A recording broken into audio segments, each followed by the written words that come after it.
Jim Winter back here in the dungeon, and how's it going, America? Yeah, I am talking to you between college terms. I still go to that's not really a quarter system, it's sort of a term system. There's 5 terms a year. And I am in the week between the early fall and late fall terms. Faced with the possibility, by the time this airs, I'll probably know for sure that I'm going to have to repeat a class. My mummy is spinning in her grave right now. But it is November. I have the academic break. I have Thanksgiving break coming up, and I am taking that entire week off. Lots of writing to get done. Now, last week I talked about getting up at 5 a.m. That's kind of working in terms of getting up. Sometimes it's more like 5:15. Get up, get the shower, sit down, write. I go through my day guilt-free. Well, at least guilt-free as far as writing's going. This week, I'm writing at night. I wrote Holland Bay, the magnum opus. I wrote most of that at night, and I think that's some of my best work. This is a thriller, though, and the thing I'm trying to avoid right now, it's coming in like small spurts. I'm trying to avoid looking like I'm rushed. Now, I don't know if that's going to change during my week off, but I'm going to devote a metric shitload of time to that.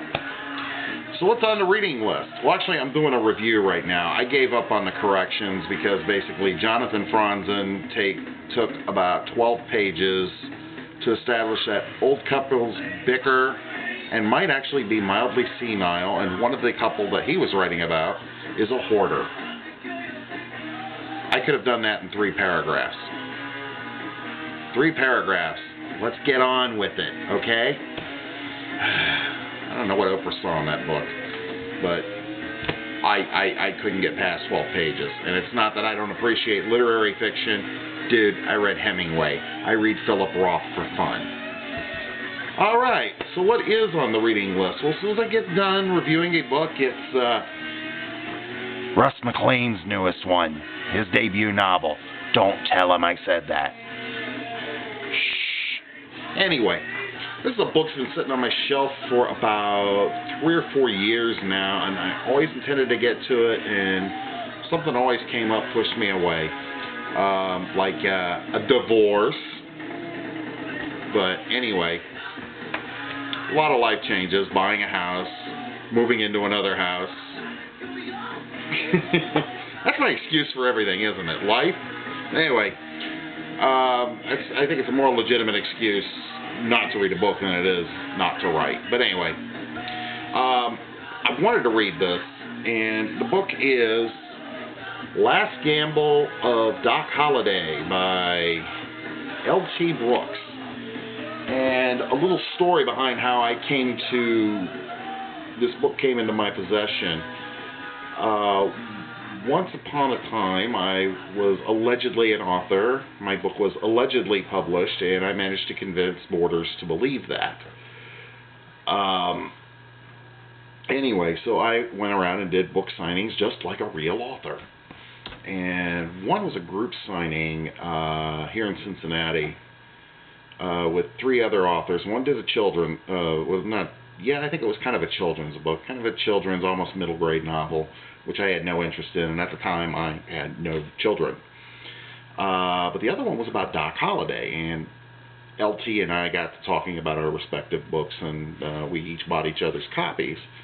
I hope she read mine. I don't know. I never heard back from her.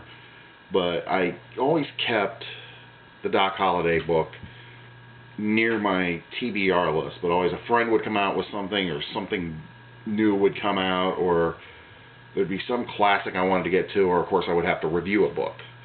And so I wanted to get to this now, but what happened at this particular signing, I used to complain a lot about some of the oddballs you'd meet. Really what I need to do is just kind of surreptitiously take notes and go, yeah, you'd make a perfect homeless guy. This one guy probably was homeless. He came up and he asked us the oddest question. He said, what do you think of opinions? And my attitude was like, well, it's like a sphincter. Everybody's got one, but I don't necessarily want to know about it. He didn't find that too funny. He then thought that opinions were generated by demons, and that's why there was so much strife in the world. And he kept looking at LT's book and was convinced that Doc Holliday didn't have tuberculosis, he was possessed. And this went on for about 15 minutes. I'm about ready to get up and go find the manager, going, excuse me, I have to go to the bathroom. Finally, a manager noticed that we were kind of like, yeah, we want to talk to people who want to buy books. We want to talk to people who are living on this planet. Came over and said, hey, sir, we understand you like the Doc Holliday book. If you'll just come right over here, we have something else you might be interested in. We finally got rid of this guy after he said, oh, I'm sorry, I don't mean to take up your time. He said this about 20 times in 15 minutes. It was just the strangest event I have ever seen at any book signing, either one where I was just there as one of the audience or actually as the writer. There were a couple other oddballs. Actually, when I look back on it, there's really only 2 or 3 strange ones. One guy told me that he was convinced I was a neocon. My dad, who really was a neocon, would have found that hysterical. Anyway, so I've been long and windy, and you get a long, windy video blog this week. But this is Jim Winter signing off from the dungeon at Chateau Nita, and I will talk to you all next week. Hopefully not as stressed out by the new school term. Who knows? See you next week.